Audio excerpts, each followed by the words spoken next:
يقول تعالى آمرا نبيه: قل لا أملك لنفسي نفعا ولا ضرا إلا ما شاء الله.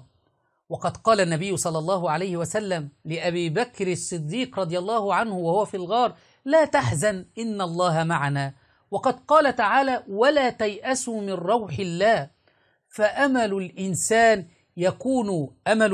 المؤمن يكون في الله تبارك وتعالى. لكن الشيعة ضربوا بهذه الآيات عرض الحائط كما يفعلون مع القرآن الكريم، ويزعمون أن أملهم في الحسين وليس في الله.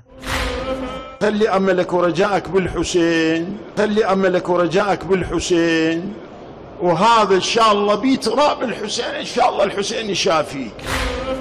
هل رأيتم شركا وضلالا أكثر من هذا؟ الأمل في تربة الحسين والحسين يشافيهم. والله سبحانه وتعالى يقول عن إبراهيم عليه السلام: وإذا مرضت فهو يشفين.